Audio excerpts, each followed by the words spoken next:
Welcome back to Temporal Directive, the Star Trek fan podcast, rewatching the entire franchise in chronological order. I'm Gary. And I'm Tom. And this week, we're watching Star Trek Enterprise's Detained.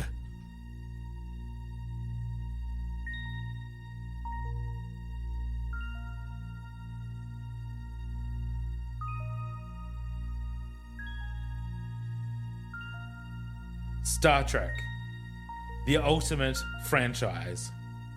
These are the podcasts of the Wakefield brothers. Their 16-year mission to watch every production, to seek out life lessons and new inspirations, to boldly watch like most fans have watched before.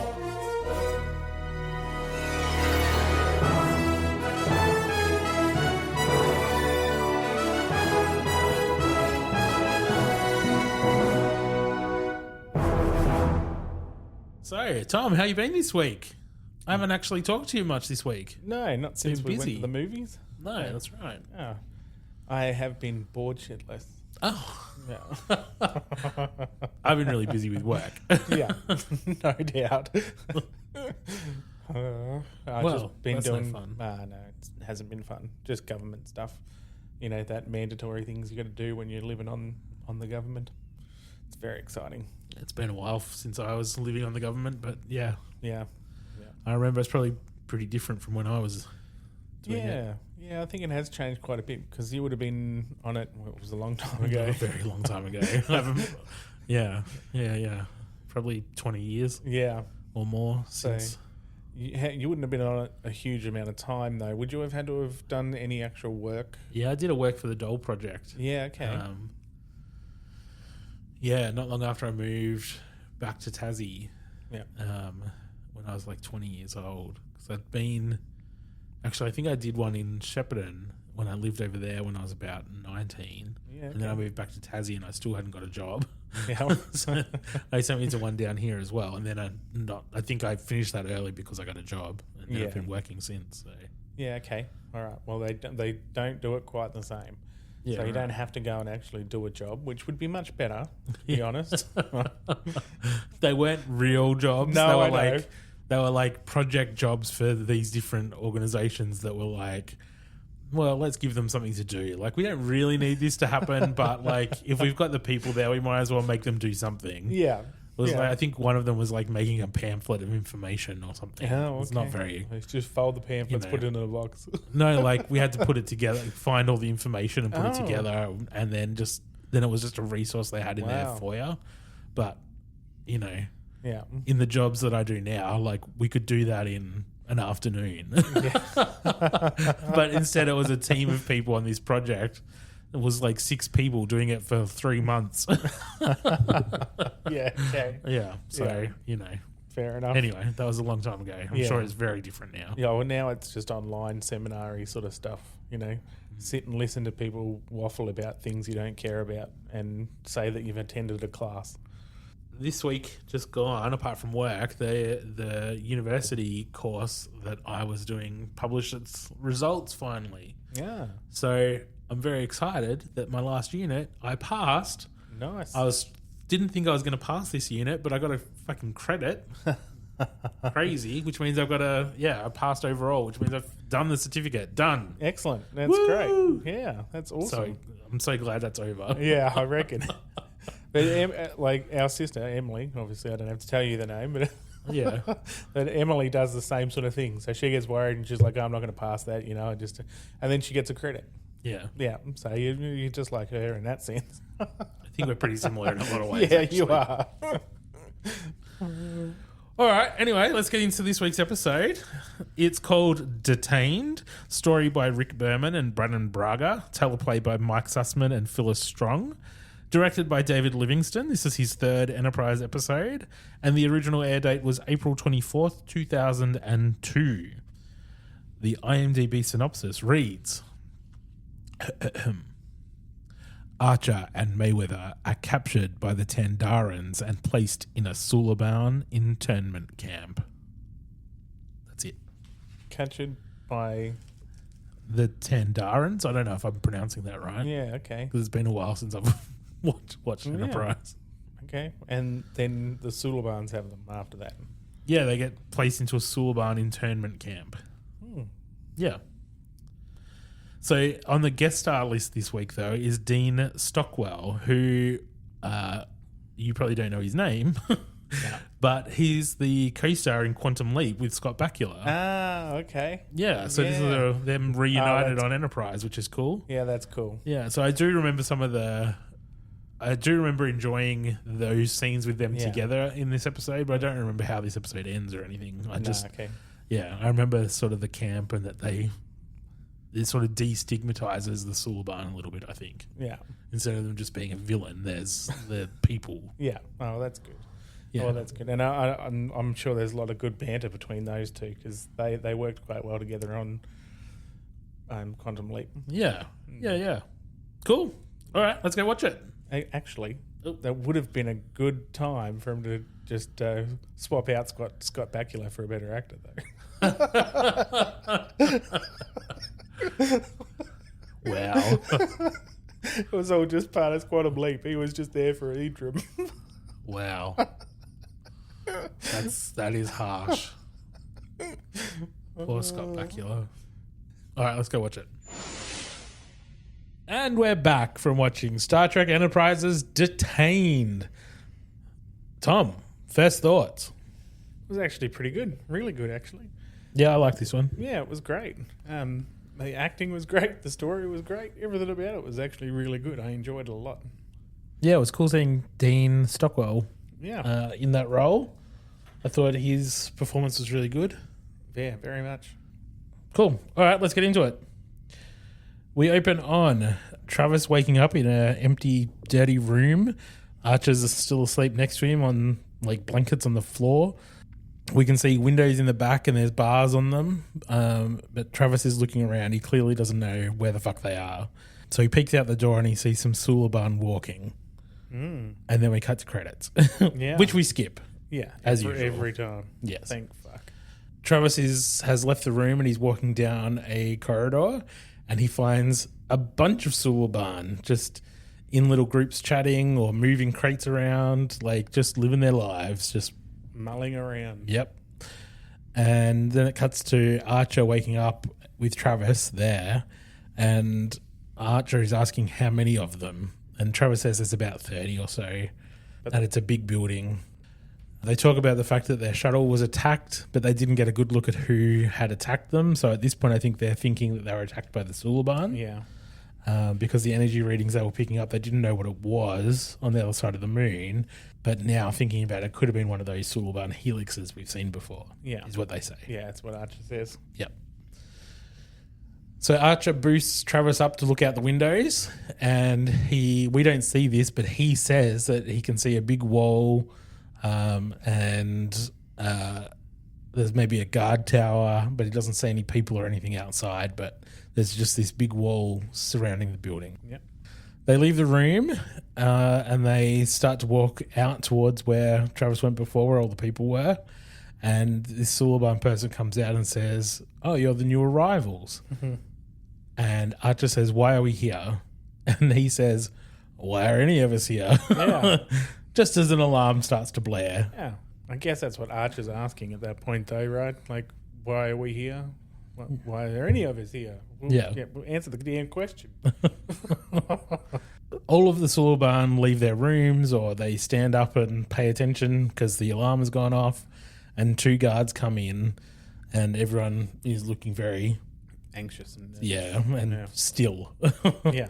But one of the Suliban men drops a cup, and like the guard zaps him with a pain stick. There you go. He zaps him with a Klingon pain stick.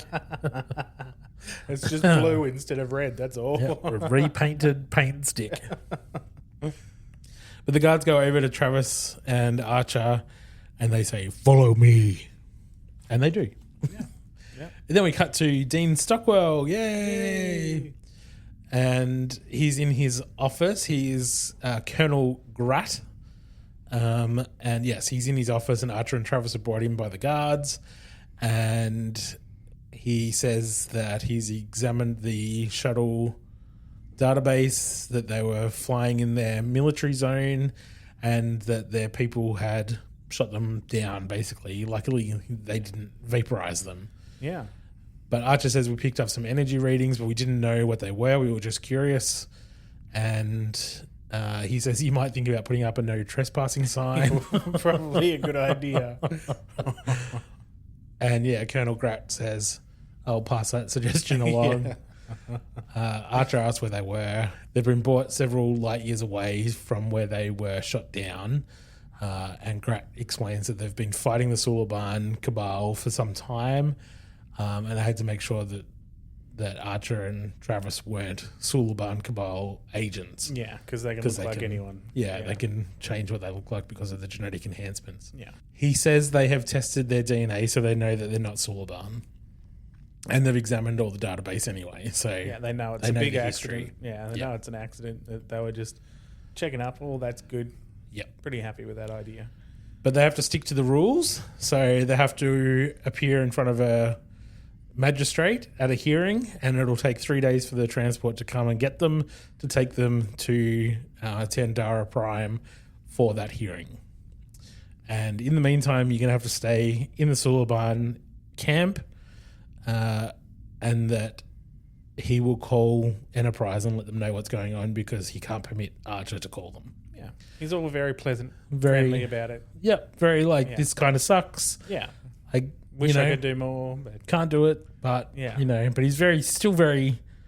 He doesn't come across super sympathetic. No, but he's not aggressive about it. No, that's right. He's a bit like, well, this is the kind of shit we have to go through. So you're gonna have to just put up with it, kind of thing. Nobody likes the bureaucracy, but shit happens. Yeah, we don't have any decent rooms, so you're just gonna have to stay where you were. Yeah, and sorry. Yeah, that's it. Live with it. We all do. And so they get taken back to their rooms, the camp. And we cut to Travis and Archer eating some slop in their quarters. And Travis runs out of water. And so Archer says, I'll go get some from the tap because we've only got this little bucket to get some water in. So Archer grabs it and goes out to the main area in this camp to go and get some water. And he sees a parent and a child, Suliban, taking some clothes off. Washing, bringing in the laundry. So he goes over and criticizes them, basically saying, "What? She's a little young to join the cabal, isn't she? How dare you?" And he says, "You don't know what you're talking about. Yeah. I know you're all enhanced." Anyway, it's very racist. Yeah, very, very aggressive, wasn't he? He's like, Archer was very aggressive. Yeah. So the alarm goes off. And the guards come in straight away and they take this guy out because he's been out past curfew and it's the second time this week. So bad luck. You're in isolation. Not a very long curfew alarm, is it? Because the alarm goes off and then it's literally 5 seconds. Well, I think the curfew is you have to be in before the alarm goes off because the alarm would go off at the same time for inspection. True, and you should have been in your room before the alarm goes off. Yeah. Yeah. Okay. Fair enough. Yeah. I don't think it's a notice. We're coming. Yeah. Get to your room. It's not like bang, stop or I'll shoot. well, they're not actually Americans. We cut back from commercial and we're now with the Enterprise. T'Pol is talking with Grat and she says that she would like to speak to Archer and he says, can't do it. Sorry, and fills her in about the hearing and the waiting and 3 days and says, come to Tandara Prime. These are the coordinates and you can see them then. Trip has a conversation about wanting to go and rescue them, even though they can't actually trace the signal at this point, but he wants to try to figure it out so that he can go and mount a rescue. And T'Pol says, if you want to explore alien cultures, you need to learn to respect their laws. Yeah. And if Archer was here, he would agree. Yeah. And at this point, there's no reason to worry. No, it was a misunderstanding, and now it's bureaucracy. Yeah, that's right. But she does say, I could contact the Vulcan High Command and get an arbitrator. Yeah, that's right. And he says, a Vulcan lawyer? Better off with an electric chair. What the fuck? Yeah, that's it. Even I was like, how would he even know what an electric chair is at this far in the future? He's from Florida. They probably still have them. We cut to Archer and Travis approaching the Suliban guy from the night before. I never got his name. I don't know what it is. So I've always written Suliban guy on my notes. Yeah, right. Or Archer's friend. Or Is that the main one? Yeah. Yeah, no, I didn't get his name. Did they say his name? I'm sure they must have.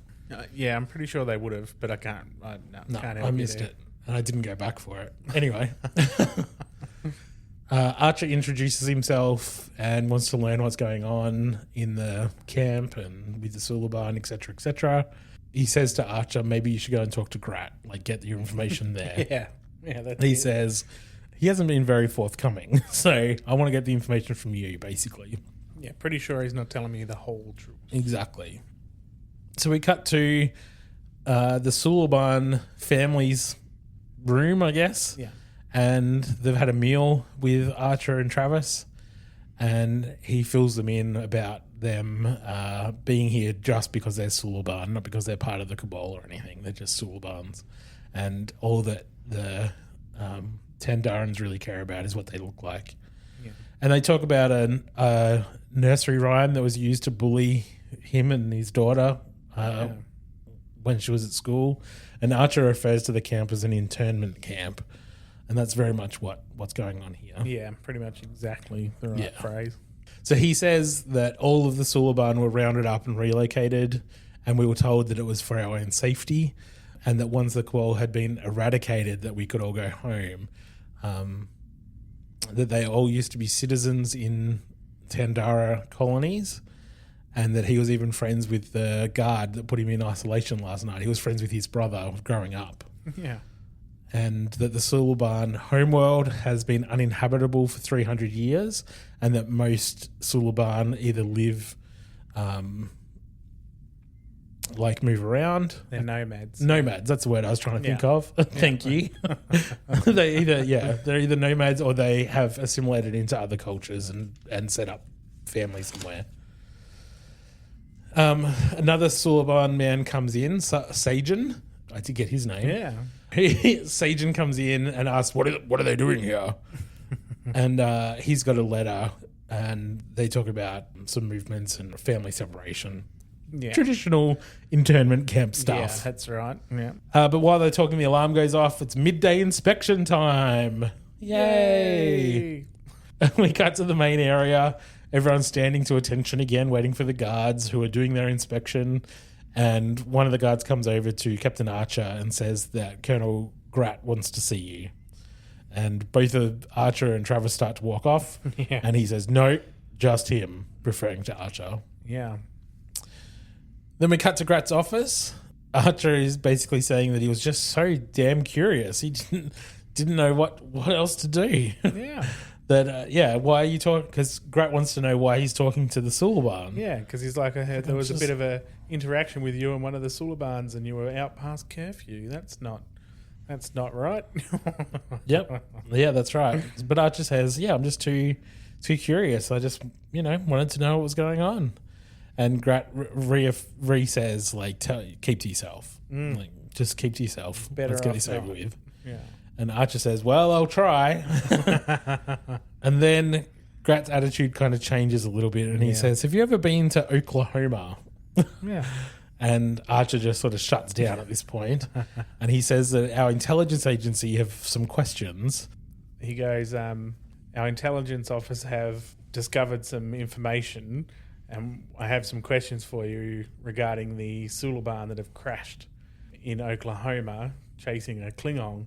And he goes, I don't know anything about that. You'd have to ask my superiors. That was Archer's response. Yeah. Yeah. But he's got all the information, right? Yeah. Because then he says, you detoured to Rigel 10. You met with Saren. She was killed by the Cabal. Yep. You were shot in the leg. Yep. Our people saw you there. What do you know about the Cabal? You know what's going on. Clearly involved. And what did they say about the Temporal Directive?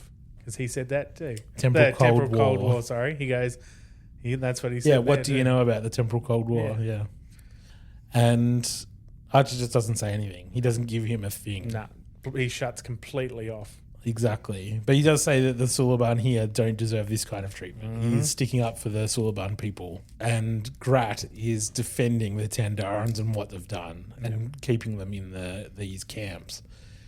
that the Tandarans feared the Suliban and that there were 14 innocent Suliban killed in one day because of the Cabal, and that the Cabal will turn all of these Suliban citizens into soldiers, that they're better off in these camps than they are out in the world, out in the universe. Yeah.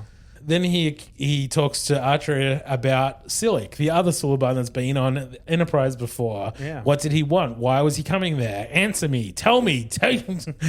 And then, because he's not getting anywhere, he says, this conversation is taking longer than I thought. I'd hate for you to miss your transport to Tandara Prime tomorrow for your hearing. Yeah. Like you. Yeah. Oh, bastard. Yeah. It's like, fuck you. Yeah. Back to the Enterprise, and Grat is telling them that the hearing has been delayed because there's big cases going on, and it's just been a bit of a delay. Busy. Too busy to bother. Yeah, that's right. But this time, Enterprise has managed to trace the call, and they figured out where he's calling from. So Trip says, why don't we go just check it out? Not to do anything, not to like attack or rescue or anything, just to go check it out and make sure everyone's okay. Yeah, just have a look. T'Pol actually agrees. So Yeah. off they head. We cut to Archer and his new Suliban friend talking about what they used to do before they were in this camp. And Archer says he doesn't like being strong-armed, and he doesn't like what the Tandarans are doing here to the Suliban. And that's why he's not cooperating to get out himself. Yep. Yeah. Because he has fucking morals. Yeah. Yeah. Archer asks if anyone has ever tried to escape before, and they talk about docking bay not far away from the main camp area, but just getting there is tricky, so sort of need to get through that wall. And that 3 Suliban tried it? 3 or 3 got through to the ships before, but before they could take off, they were killed. Yeah. Yeah. So almost happened, but yeah, it didn't quite make it. And Archer says, well, maybe they could have if they had some help from above. Yeah. I don't think he meant Jesus. No. We cut to Travis getting some water. He tries to have a conversation with Sajan, the guy from before, and he's writing a journal, and he's quite aggressive towards Travis and sort of shuts him down, shuts down any sort of attempt at conversation. Like, you just think we're all the same. Cabal, Suliban, you don't care. No. And leaves Travis just sitting there staring into space. Yeah. We cut to Archer in his cell, and a communicator beams in, and Archer opens it and says, what took you so long? And he kind of fills Enterprise in on what's going on. Basically, that the Suliban are all prisoners. He refers to the camp as a World War II style internment camp, which, bingo. Yep. And then we cut to Archer talking about an escape plan with his friend and Sergeant, and he thinks it might be a setup. That Sergeant thinks that these people were probably sent in by Grat to like start a coup, so that just for an excuse to exterminate them or put them in isolation or do something worse for them. Yeah, which is fair enough. Like, after all the years of being like that, and then having strangers come in, and then a couple of days later be like, oh, let's all escape. Yeah, exactly. I'd be suspicious too. Yeah, I'd be like, who the fuck are you? Exactly. We cut to Grat's office, and Archer is in there again, being interrogated again. And Grat says, tell me what you know about Silic. And Archer says, he's about this tall. Bad teeth. Like, if you don't want to cooperate, things are going to get very difficult. Grat says that they discovered an energy signal from Archer's room last night. And he says, I don't know anything about that. And then Travis is brought in, and he's obviously been beat up, and they found a communicator in Travis's pocket, but he didn't tell them how he got it. Yeah. Just that they know he's got one. Good place to keep a communicator that you shouldn't have in your pocket.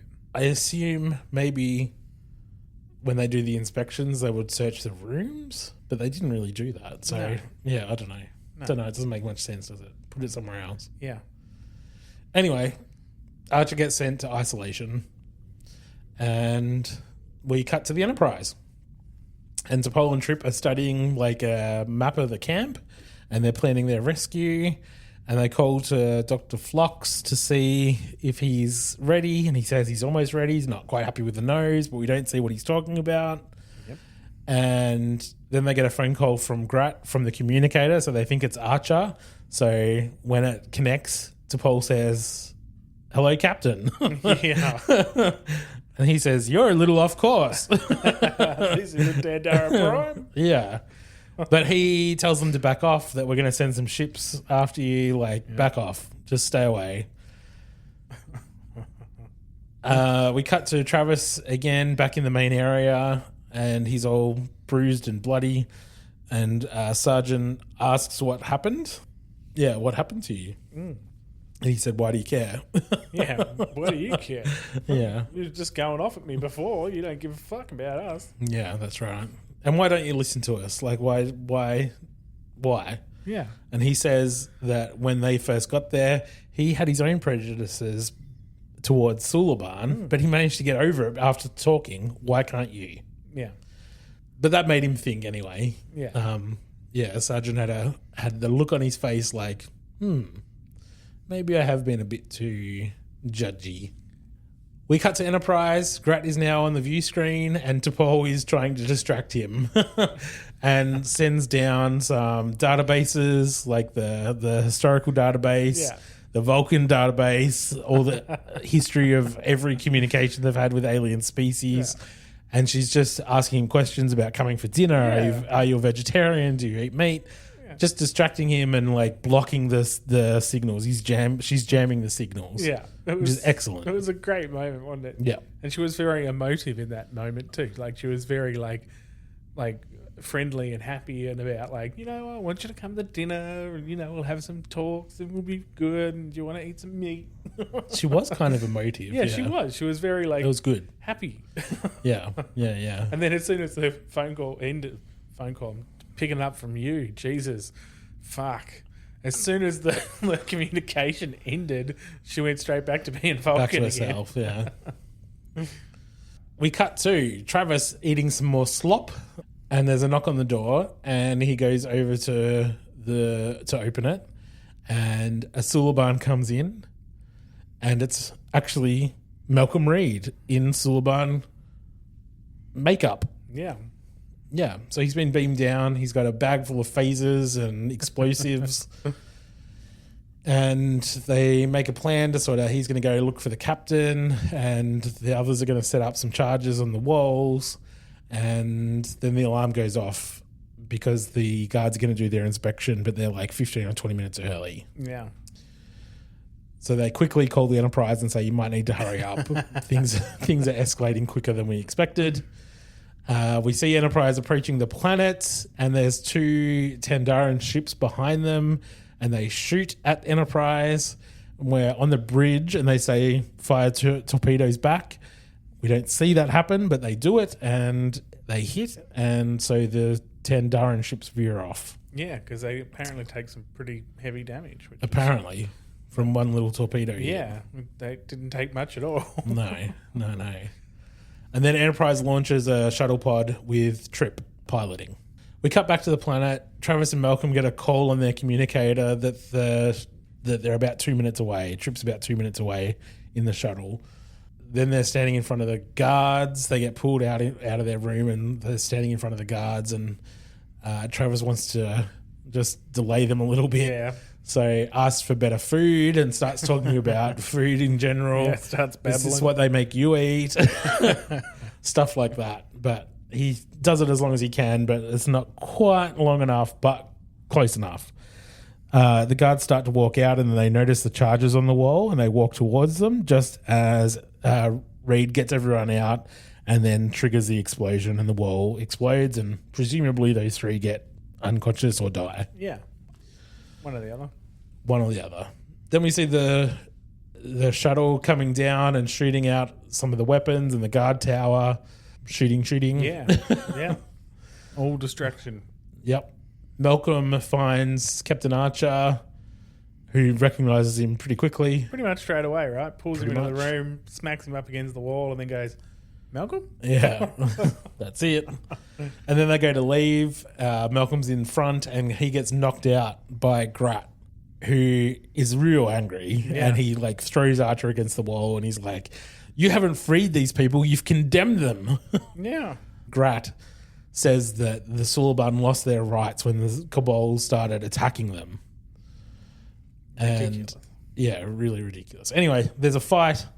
And Archer ends up locking him into the isolation cell, and all of the Suliban have escaped to the docking bay where all their ships that were impounded have been taken, and so they all fly away. And Archer, Travis, and Malcolm must have found the shuttle that they were on originally, and they're all in their shuttle on their way back up to the Enterprise, and Travis asks Archer if he thinks they'll be okay. And he says, do I think they'll make it out of Tandaran space? Yeah.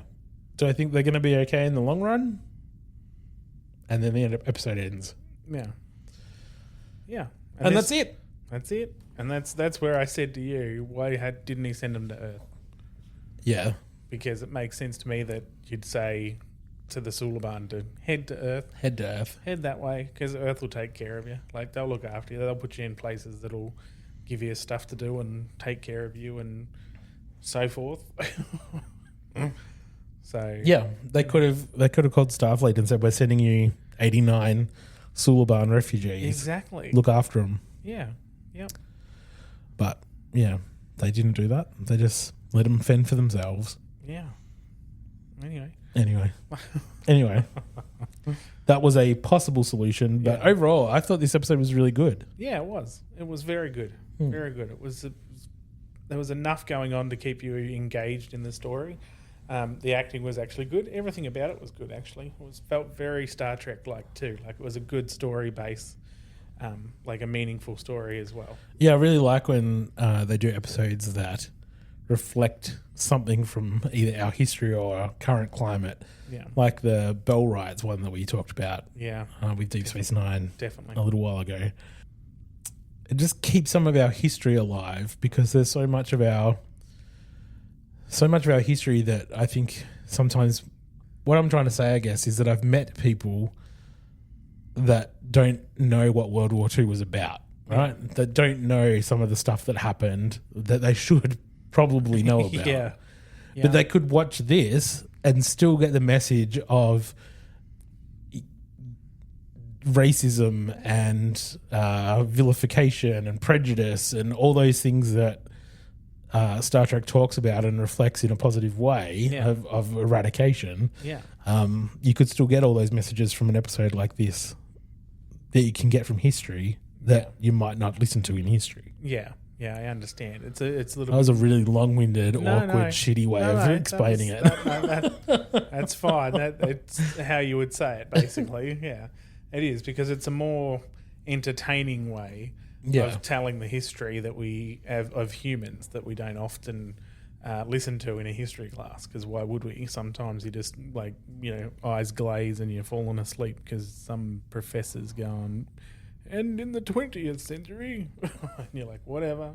But we also don't really revisit that, like unless you actually take up further study or you have a specific interest in history or a particular part of history. Yeah. You don't always get a reminder of what happened. So even though I learnt about this stuff, I don't think about it unless I've got a reason for it to come up. Yeah, absolutely. So this is. Even if it doesn't teach that, it reminds you of what you've learnt before. Yeah. Yeah. Yeah, absolutely. Yeah. So the life lesson? I think we just covered it, right?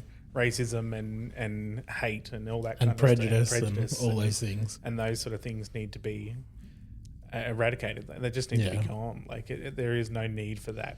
Yeah. I'm encouraged by the episode because we're getting a lot of positives, more than negatives. So I'm actually enjoying the show a lot more than I thought I would be. That's good. So I actually quite enjoyed it. So I think it's on a good upwards path. Last week's episode we only gave a 3, right? Yes, I do. I do. But the trend, I think, going upwards. Yeah, I think you might be right. All right, well, let's talk about IMDb rating and our examples of 1 episodes are Voyager's Threshold and Next Gen's Code of Honor. Examples of 10 episodes are Next Gen's Tapestry and Deep Space Nine's Far Beyond the Stars. With that in mind, Tom, what are we going to rate this one? Well, I'll probably put this at a nice 7 or 8. Okay. I actually quite enjoyed it a lot. Yeah, I quite liked it too. We gave Acquisition and Shuttlepod 1 an 8. I actually think this one's better. We did have a 9. We had Dear Doctor was a 9. And for me, I would say maybe this one's on par with that. I would maybe give this a 9. Yeah.